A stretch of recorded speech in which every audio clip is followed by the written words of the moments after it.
Apakah hukum mereka yang tidak mau mengundi dengan alasan cara itu tidak Islamik untuk memiliki pemimpin? Baik, ada setengah, bila kita cerita hukum demokrasi, ada setengah tidak menerima demokrasi seperti Hizbut Tahrir.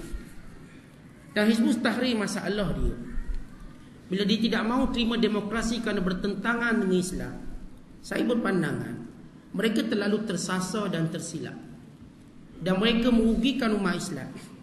Tidak ada ulama Islam ataupun orang Islam yang melihat demokrasi itu merupakan sebahagian daripada ajaran Islam, tetapi mereka melihat ia satu alat untuk memenangkan Islam, alat yang paling aman. Sehingga pada pemerintah zalim berkata, undi kami atau undi pembangkang, semuanya boleh. Tak ada akhtar, kalau kamu undi pembangkang maka kamu akan disumbat dalam penjara misalnya. Pemerintah sendiri atas nama Ta'ah Ulil Amri menyuruh rakyatnya mengundi. Bukankah ketaatan pada ulil amri itu satu ketaatan yang mesti? Pemerintah kata, okey, keluar ramai-ramai mengundi. Kalau ada orang sekat mengundi, kita tangkap dia kerana dia menyalahi akta sekian-sekian. Tapi Hizbut Tahrir yang merupakan pecahan pada Ikhwan Muslimin, asalnya seorang daripada Syekh Taqiyuddin ini ialah seorang pengikut Ikhwan Muslimin. Tapi bila Ikhwan Muslimin mengambil sikap untuk masuk dalam pilihan raya berdasarkan isyak para alim ulama zaman tu, lalu dia pecah. Dia tidak mau mengundi dan dianggap mengundi itu berdosa. Mengundi itu berdosa. Habis kamu nak buat apa? Nak mesyuarat kat hotel je, dan kamu tak bertindak apa-apa.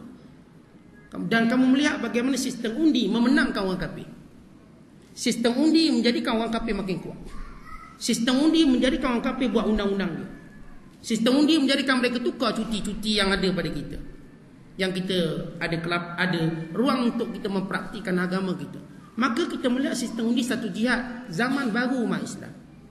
Jihad yang tak perlu kita bunuh orang, jihad yang tak perlu kita belasah orang, jihad yang aman, mengeluarkan suara. Bahkan guru kami menyatakan hari ini menjadi suatu kewajipan jihad orang Islam beranak ramai-ramai untuk mendapatkan undi yang banyak bagi jaga tanah air mereka, memelihara agama mereka. Ini cara yang paling selamat. Tapi Hizbut Tahrir tak, no undi. Mereka cuma buat seminar kat hotel selesa, hotel sini, hotel sana. Kita nak daulat Islam, daulat Islam. Lepas tu makan. Itu yang mereka buat. Kemudian hantar kertas ke rumah-rumah, kita nak daulat Islamiah. Demokrasi tak betul, demokrasi tak betul. Kita tanya, pimpinan dia datang jumpa saya. Saya kata, apa yang awak buat? Cakap. Apa bercakap boleh buat? Awak cuma nak cakap. Itu je. Tak lebih daripada itu. Awak seminar sana, seminar sini, buktikan demokrasi. Saya kata benda ni baik. Kalau awak nak keras juga, paling kurang demokrasi benda yang bersifat khilaf ulama. Ia bukan ijma'. Tidak semua ulama bersetuju kata demokrasi tak boleh digunakan. Kalau kamu menggunakan pandangan tak boleh, tapi ada pandangan kata boleh, adakah kamu nak menghasut orang yang pegang pandangan boleh? Dan mereka telah membuktikan sebahagian kerja-kerja Islam mereka dengan kemenangan dalam undian. Mereka telah membuktikan. Baik mahasiswa di universiti, bila mereka pegang kepimpinan, banyak benda mereka buat. Baik kita katakan dalam sistem negara kita, dan sebab dia menangkan dia dengan undi, banyak benda mereka buat. Banyak benda mereka buat untuk kebaikan Islam dan umat Islam. Dan banyak benda kejahatan tertahan, tertegah disebabkan ada orang mengancam, saya tak akan undi awak kalau awak buat benda ni. Dan kita bersekutu ataupun kita sama-sama berkongsi pahala atau dosa dengan undian yang kita berikan. Kerana itu Majlis Fatwa Indonesia mereka bersidang tentang wajib mengundi untuk memenangkan Islam. Bukan saya lihat fatwa yang agak kita katakan agak opponent dengan sistem demokrasi di Saudi. Fatwa almarhum Syekh Abdullah Aziz bin Baz, yang kebanyakan ulama Saudi tak terima demokrasi. Tapi orang tanya arwah almarhum Abdullah Aziz bin Baz sebelum beliau wafat, apa hukum mengundi? Di Amerika Syarikat kami nak menangkan satu calon Islam yang dengannya kami ada suara Islam, hak kami dipelihara, dijaga. Maka jawabnya wajib orang Islam mengundi. Ia melihat pada kesan, bukan melihat pada cara. So apa kesan daripada undian tuan-tuan sekalian? Bukan cara mengundi syar'i atau tidak. Tetapi Islam datang untuk membawa masalah pada umat Islam, masalah pada umat manusia. Dan hari ini tak ada orang menafikan dengan sistem demokrasi undian ini akan mengubah landscape negara. Semua orang tak boleh nafikan. Landscape negara akan berubah ke arah keadilan atau sebaliknya, ke arah keislaman atau sebaliknya. Tiba-tiba ada kumpulan kata, no, kami tak nak undi. Dan kalau tak nak undi, okay, saya katakan silakan. Kalau tak nak undi, itu pegangan kamu. Tapi jangan hasut orang pula kata ini tidak syar'i, ini tidak Islamik. Lalu mereka memperbodohkan orang-orang yang berjuang atas jalan Allah ini, yang niat mereka bagi menggunakan apa yang mereka mampu bagi membangunkan agama. Lepas tu Hizbut Tahrir bersendirian dalam masalah ini. Walaupun mereka cuba cari pengaruh, walaupun mereka menggunakan istilah bid'ah, tidak syar'i. Sebenarnya saya katakan mereka buta tentang suasana realiti. Mereka pak turut yang hanya mengikut pandangan ulama lama mereka tanpa melihat perubahan yang berlaku sekitar mereka. Sedangkan ulama pegang kaedah inna taghayyural ahkam bitaghayyuril azminati wal amkinah. Sesungguhnya hukum boleh berubah disebabkan perubahan tempat dan masa. Memang satu ketika dah mula dia keluar, kita tolak. Dan mereka beranggapan demokrasi acuan barat. Ya, saya katakan memang asal usul acuan barat.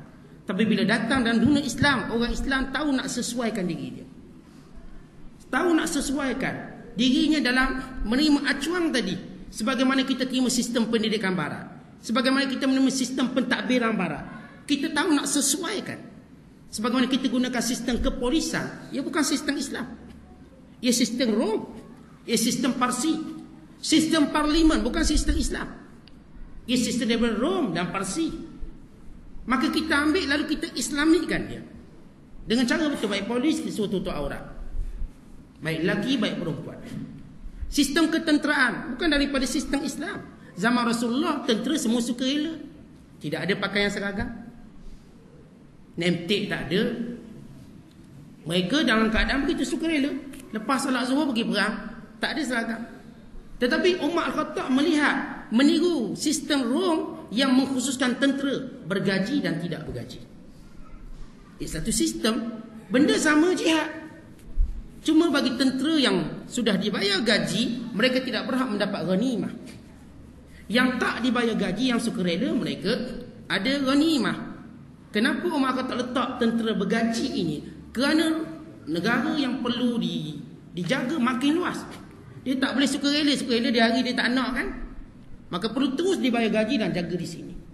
Dibayar gaji, dibayar sekian, allowance sekian. Maka di sini kita melihat beberapa ijtihad yang berubah berdasarkan keperluan zaman. Kita melihat ia cara bukan matlamat. Dan kita tidak pernah terpengaruh dengan cara mereka. Lalu kata bukankah demokrasi suara ramai membatalkan Tuhan? Iaitu asal usul demokrasi, tapi tidak kita berpegang dengannya. Kita cuma melihat demokrasi mengundi, itu je. Kita tidak melihat demokrasi untuk kita berpakat menghalalkan yang haram atau mengharamkan yang halal. Kita tidak akan berpakat. Kerana kita bina dengan atas asas akidah. Siapa yang buat macam ni murtad, walazbillah. Siapa kata arak itu halal dengan persepakatan demokrasi, maka dia perbuatan tadi murtad. Kita tetap kata yang haram itu haram. Maka di sini kita katakan dalam bab mengundi, ia salah satu bukan sekadar kewajiban negara. Yang saya katakan tadi, kalau di Singapura siapa tak undi kena denda. Siapa layak undi tak undi kena saman. Kita kat Malaysia tak kena saman, patutnya pun kena samang juga. Biar orang setiap orang bertanggungjawab. Kita ada pula kumpulan yang hasut orang jangan undi. Kekumpulan ni patut kena saman. Sebab apa? Dia menjadikan orang Islam yang saya katakan baik, yang bagus, yang patut beri satu suara. Saya tak sokong benda tu, cukup. Walau kamu tak boleh buat apa-apa, saya tak sokong. Tempat saya ada judi, saya tak sokong. Macam mana kamu nak terjemahkan tak sokong kamu? Bercakap tidak mampu mengubah apa-apa. Kerana ada manusia telinga kuali. Ada manusia suruh cakap macam mana, baca Quran, baca hadis, apa dia tahu? Sebab itu kata Mutanabbi, wasayfu asdaqu anba'a minal kutub. Kadang-kadang pedang itu lebih benar daripada kitab. Baca kitab tak dengar, ambil pedang baru betul. Tiada kita bercakap, ayah kata jangan buat, tak boleh buat, lempang sekali, baru dia tak buat. Sama juga demokrasi. Kadang-kadang kita bercakap, kita bantah, tak nak dengar, kita buat sekali, ubah sekali, lain kali dia dengar kata kita. Maka ini kita katakan kesan yang besar, yang patut Hizbut Tahrir penyokong dipikir balik. Walaupun saya katakan mereka akan kekal jadi pak turuk, melainkan kepimpinan mereka, orang bawah ni pak turuk je. Dia tak erti nak, cuma dia kata tak syar'i, bid'ah. Itu hujah yang mereka gunakan dalam menolak demokrasi.